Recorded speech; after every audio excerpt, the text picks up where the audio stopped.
اگر حج اکبر ہو اور حج ہو قبول ہو جائے تو یقیناً انسان ایسے ہوتا ہے جیسے ماں کے پیٹ سے پیدا ہوا۔ اب اگر کہا جائے کہ سب لوگوں کی حج قبول ہو جاتی ہے، یہ تو ممکن نہیں، یہ تو اللہ کے فیصلے ہیں، کیونکہ بہت سارے لوگ ہوتے ہیں، بہت سارے لوگ جو حق کھاتے ہیں، جو لوگ ناجائز بزنس کرتے ہیں، اور میں ہمارے حکمرانوں کی مثال لے لیتا ہوں، آپ کو اس سے سمجھنے میں آسانی ہو جائے گی۔ وہ بھی حج کرتے ہیں، وہ بھی عمرے کرتے ہیں، تو کیا ان لوگوں کے بھی حج عمرے قبول ہو جاتے ہیں؟ تو میرا تو نہیں خیال کہ ایسا ممکن ہے، کیونکہ اللہ کا قانون تو کچھ اور کہتا ہے، وہ تو انسان کی نیت کو دیکھتا ہے۔ اب قربانی کی نیت کیا ہے؟ قربانی کی نیت یہ ہے کہ آپ نے لوگوں کو دکھانا ہے، یا لوگ کیا کہیں گے کہ یار یہ مطلب اس نے کیا قربان کیا، یہ چھوٹا سا جانور تھا، یا اس قسم کی کوئی کیفیت تھی۔ اللہ تو ان چیزوں کو دیکھتا ہی نہیں ہے، اللہ تو دیکھتا ہے تمہاری نیت کو، کہ تم اللہ کے لیے جذبہ کیا رکھتے ہو۔ اب یہاں پہ سارا کھیل تو ہے جذبے کا، قربانی تو رہے گی بہت پیچھے۔ اب جذبے میں کون جیتے گا، کون کس حد تک اللہ کے لیے اپنی محبت کا اظہار کرے گا، یہ اللہ سونا جانتا ہے۔ اب ایک اور چیز، زیادہ تر ہمارے معاشرے میں اس وقت جو بڑے کا گوشت ہے، اس کی قربانی کا رواج بہت زیادہ پڑ گیا۔ شاید اس کی ایک وجہ یہ بھی کہ ہمارے معاشرے میں جو حالات ہیں، جو پریشانیاں ہیں، جو مالی معاملات ہیں، وہ بہت ڈسٹرب ہیں، اس میں کوئی شک نہیں۔ چونکہ میں بھی ایک متوسط طبقے سے تعلق رکھتا ہوں، اس لیے لوگوں کی مشکلات کا اندازہ ضرور کر سکتا ہوں۔ شاید اس کی ایک وجہ یہ بھی ہے کہ 24 گھنٹے میں ایک بار کھانا مجھے یاد دلاتا رہتا ہے کہ مجھے مرنا ہے، مجھے اللہ کے ہاں جانا ہے۔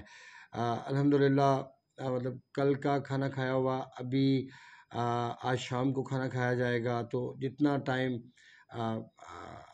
بھوک محسوس ہوتی ہے تو کسی وقت مینگو کا یا خربوزے کا استعمال کیا جاتا ہے۔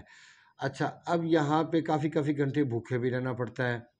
چونکہ بھوکے رہنا اس لیے ضروری ہے کہ آقا اسلام اور اسلام جو لوگ لے کے آئے، جن لوگوں نے محنتیں کی، ان کی تکلیفیں، ان کی بھوک، ان کی پریشانیوں کو بھی ایسے ہی سمجھا جا سکتا ہے کہ جب تک آپ بھوکے نہیں رہیں گے۔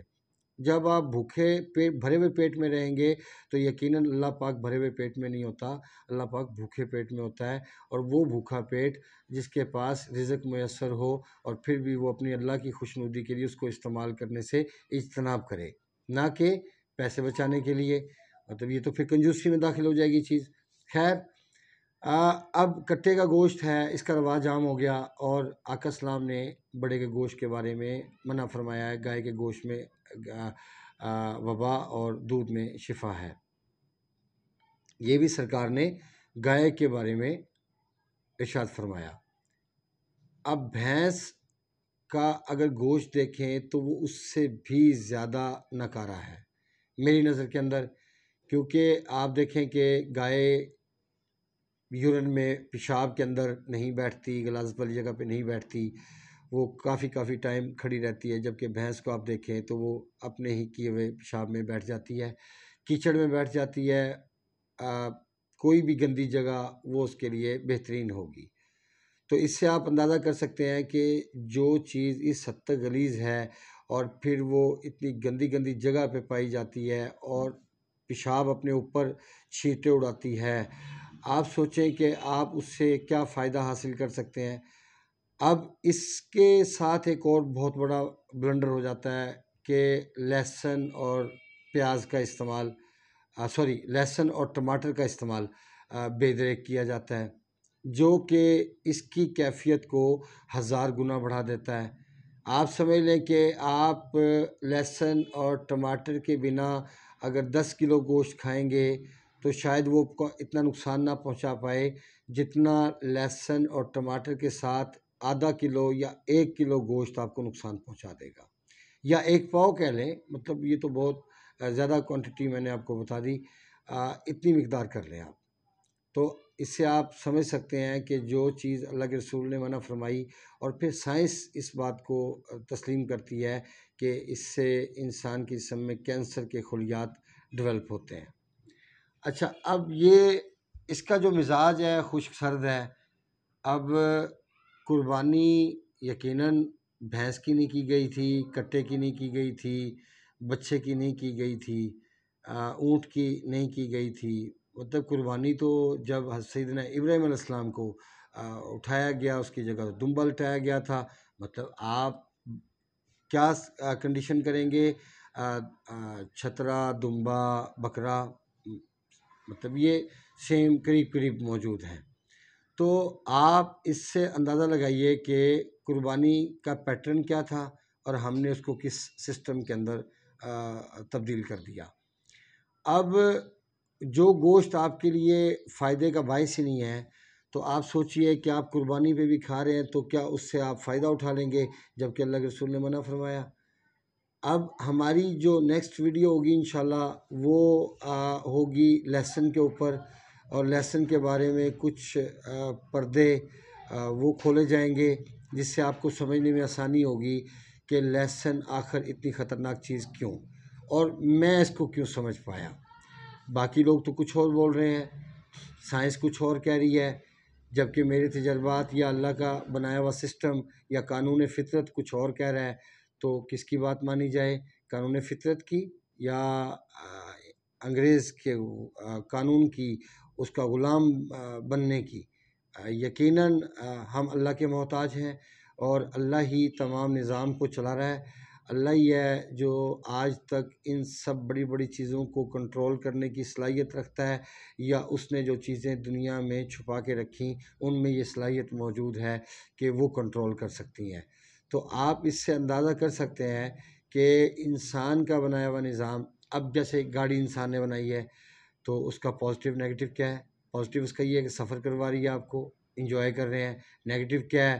اس کا ٹائر برسٹ ہو گیا، اس کا ٹائر ہیڈ کھل گیا، اگر وہ کسی کھائی میں جا گری یا وہ کسی چیز میں ٹکرا گئی، ڈرائیور کو نیند آ جاتی ہے، تو اس صورت میں کیا؟ موت۔ تو اس کا نیگیٹو موت، جبکہ پازیٹیو سہولت، آسانی، سکون، ایک بہترین ٹریول۔ یوں سمجھ لیں کہ جیون ساتھی سیم عورت، وہ کیا ہے؟ وہ بھی یہی روپ ہے۔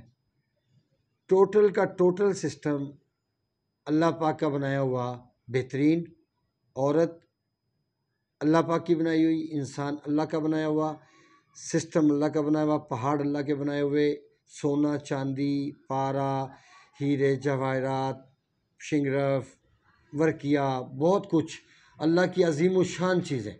مطلب اگر آپ ان پہ تحقیق کریں تو زندگی ختم ہو جائے گی، ان پہ آپ کے تجربات آپ کرتے کرتے تھک جائیں گے، لیکن آپ یہ جان نہیں پائیں گے کہ یہ اور کہاں کہاں کام کرتی ہیں چیزیں۔ انسان کی ساری زندگی گزر جاتی ہے، انسان سمجھ نہیں پاتا۔ حقیقت یہ ہے کہ چند عقدے کھلتے ہیں اور اس کے بعد انسان کا وقت ختم ہو جاتا ہے اور انسان محروم رہ جاتا ہے ان تمام گوشوں سے پردہ اٹھانے سے، اور وہ اللہ چاہے تو یقیناً وہ سفر بھی بڑی تیزی سے کروا سکتا ہے۔ جیسے سیدنا امام غزالی رحمۃ اللہ علیہ سرکار کا جو زندگی ہے اور جتنی کتابیں انہوں نے لکھ چھوڑیں، تو ذرا تھوڑا سا بندہ مشاہدہ کرے تو بندہ حیرت میں رہ جاتا ہے کہ یہ کیسے ممکن ہے۔ تو یہ تو انسانی عقل سے بعد کی چیزیں ہیں۔ اور پھر اسلام، مطلب کسی یونیورسٹی میں نہیں گئے، کسی جگہ کسی مدرسے میں نہیں گئے، کسی جگہ پہ نہیں پڑھے، یتیم پیدا ہوئے، مشکلات کا سامنا کیا، اور علم و بصیرت کس چوٹی کی کہ انسان سوچ نہیں سکتا۔ پہلے انبیاء کرام 1000 سال کی عمر میں وہ کام نہیں کر پا رہے جو سرکار نے 63 ایئر کی ایج میں کر دیا۔ یہ کیا ہے؟ برکت، کہ بہت کم ٹائم کے اندر بہت بڑے بڑے کام کر جانا۔ خیر، قربانی، میں معافی چاہوں گا، آج کل کی دنیا میں جو کچھ ہو رہا ہے وہ قربانی نہیں ہے، محض دکھاوا ہے۔ قربانی کا اصول یہ ہے کہ اس کے 3 حصے ہونے چاہیے، سب چیزوں کو مکس کر دیا جائے اور ایک ایک حصہ منتخب کر دیا جائے 3 مختلف جگہ پہ۔ یہاں پہ کیا ہوتا ہے، سب سے بہترین چیزیں خود منتخب کی جاتی ہیں اور جو فالتو کی چیزیں ہیں وہ غریبوں کے لیے منتخب کر دی جاتی ہیں۔ یہ کیا ہے بھائی؟ اپنے دوستوں کو نواز دیا جاتا ہے اور غریبوں کا حصہ بھی اٹھا کے ادھر دے دیا جاتا ہے، یہ بیلنس نہیں ہے۔ جب آپ قانون فطرت کے ساتھ کھلواڑ کرو گے تو یقیناً قانون آپ کے ساتھ کھلواڑ کرے گا، تو قانون کا کھلواڑ تو پھر بہت نرالا ہے۔ انسان کو تو پھر ہاتھ رکھ کے دیکھنے کا بھی موقع نہیں ملتا کہ اس کے ساتھ ہوا کیا ہے۔ بہرکیف اپنے نفس کی قربانی دیجیے، اس کے بعد پھر جو اللہ نے استاد دی ہے اس کو قربان کیجیے، اور اپنے آپ کو اپنے رب کے سپرد کر دیجیے، کیونکہ موت کا وقت قریب ہے اور ہمیں کسی وقت بھی بلاوا آ سکتا ہے اور ہمیں واپس جانا ہے۔ تو یاد رکھیے آپ کے اعمال آپ کے ساتھ دیں گے، آپ کی یہ قربانی قیامت والے دن آپ کا ساتھ دے گی، لیکن اس صورت میں جب خالصتاً آپ اپنے اللہ کے لیے بات کر رہے ہوں، اپنے اللہ کے لیے جی رہے ہوں، اپنے اللہ کے لیے کر رہے ہوں۔